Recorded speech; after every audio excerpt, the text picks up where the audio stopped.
places where, you've got sports stars, they matter a lot, and they feel, even though they're cities, they feel like small towns. Pittsburgh and St. Louis, they're loyal sometimes to a fault. Cardinals in baseball and Steelers in football. So that's the first big piece of news in the AFC North. The other big piece of news in the AFC North is last night on Twitter, Baker Mayfield said he saw a UFO. He went out with his beautiful wife. I'm sure they had some margaritas. Austin, Texas is a fun town. And on Twitter, Baker Mayfield announced, I just saw a UFO diving down near Lake Travis. To that, I would say I would prefer, of all the qualities of franchise quarterbacks, I want to know your arm. Are you good pre-snap? Are you mobile? The ability to see UFOs in the offseason is nowhere near my not top 10 qualifications. Joe Montana, Troy Aikman, Terry Bradshaw, Tom Brady have never seen aliens. I would prefer my guys don't talk about it, but in fairness, Aaron Rodgers also admits he's seen a UFO and he did win a Super Bowl. So Baker Mayfield, I'll read it to you. Almost 100%. Em and I just saw a UFO drop straight out of the sky on our way home from dinner. We stopped and looked at each other and asked if either of us saw it. Very bright ball of light going straight down out of the sky towards beautiful Lake Travis. Beautiful place, by the way. Anybody else witnessed this?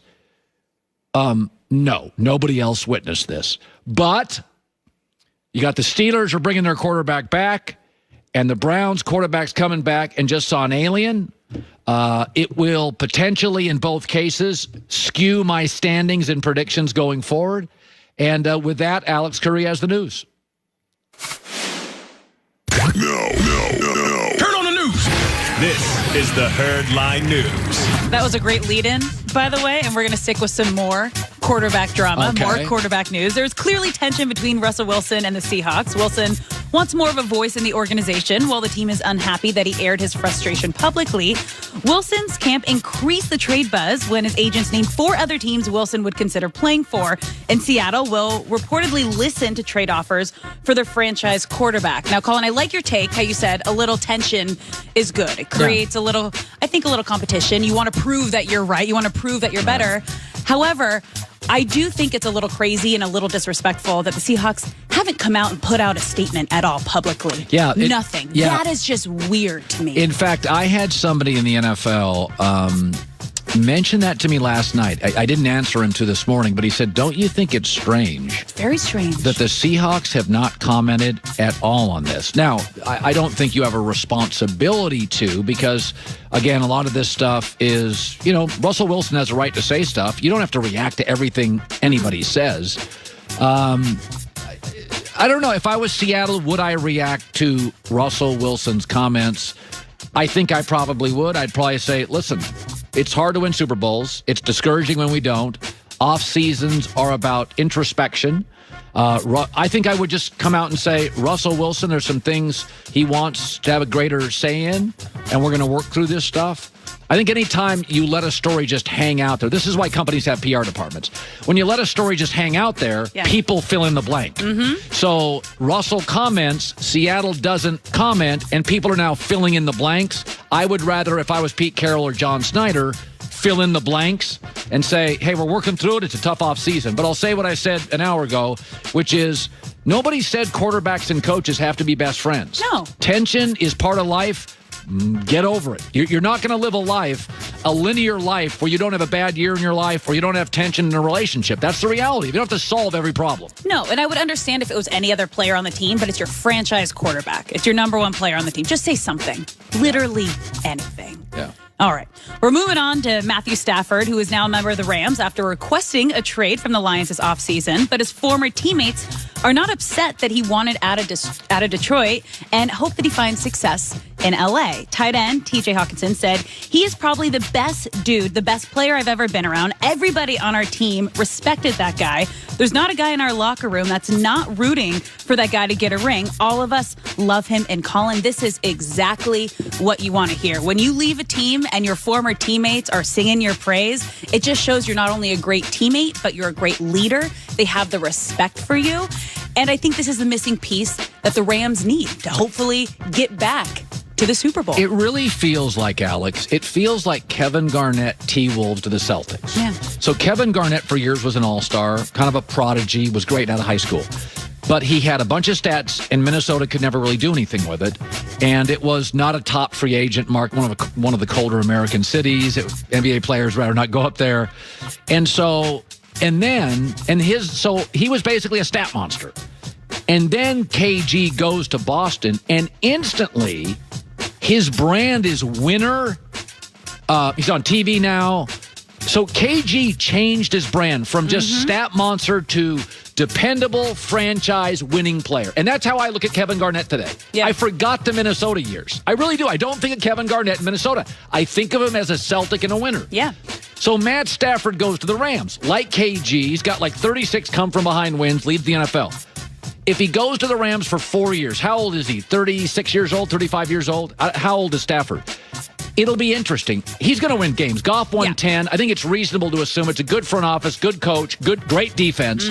If the next 4 years, if Matt Stafford is a playoff quarterback, it's in the 11-12 win category, he's 33. So let's say 5 years with the Rams, I bet you we are going to largely forget the Detroit years, even though he spent twice as much time there. So it's really funny how that works. If you're just a stat guy and go to a winner, we kind of forget the early years. I don't ever think of KG with the T-Wolves, and I think he's going to win. I don't know if he's going to win a Super Bowl. He's going to be an 11-12 win quarterback for the next 4 to 5 years. I think you can write that in. Oh, yeah, and I think this is the perfect storm. As you mentioned, they have a great coach. They have the offensive weapons. They have a great defense. They have the best defensive player in the league in Aaron Donald, and they have the Super Bowl next year. LA has the Super Bowl, so it could be... Yeah. It feels right, and you need something like that if you're going to be on a team in LA. As you know, you got to win. You got to win, or fans write you off out here. Yeah. All right, moving on to Juju. Smith-Schuster is taking his workouts to the next level this offseason. He posted a couple videos of his training on Instagram. In one video, he's playing a game of tug-of-war with a lion, and in another, he's taking punches from boxer Ryan Garcia while participating in the Body Shot Challenge. Now, this is definitely taking the off-season workouts to the next level. However, you have to remember, Juju has his pulse on social media. He's great on social media.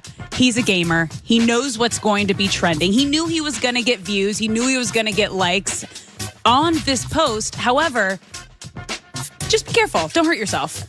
That's the only thing I kind of look at when I see these videos. Juju is very much the modern player, very socially engaged, LA kid. Some have criticized him for being more concerned with that than his game. But, I mean, he's a good player. I think of him more as a number 2 than a number 1. And he's one of those guys. He's got a little Odell Beckham. He's very socially engaged. He's building a brand. I don't lose a lot of sleep. He's a good player. I don't think he's a great player. And if he wants to mess around on social, what do I care? Just having fun. Having fun. Alex for the news. Well, that's the news. And thanks for stopping by. The Herd Lie News. So Big Ben will be back with the Steelers, and Baker Mayfield saw a UFO. Those are the big stories out of the AFC North today. I saw this. Jim Nagy is a former Patriot scout. He came out and said yesterday, I think the Patriots should go out and get Gardner Minshew. There's another story yesterday where the Patriots are not enamored with the current free agent quarterback class. Jimmy Garoppolo, it says, is their top choice. There's another story yesterday that said, why are the Patriots scouting NFL drafts top-level quarterbacks so aggressively? They want to move up. And it's really interesting. 12 months from Tom Brady leaving, and it kind of feels like they're lost at sea. Gardner Minshew, Jimmy Garoppolo, Marcus Mariota, or Cam Newton. This is why I think they're going to run back Cam Newton.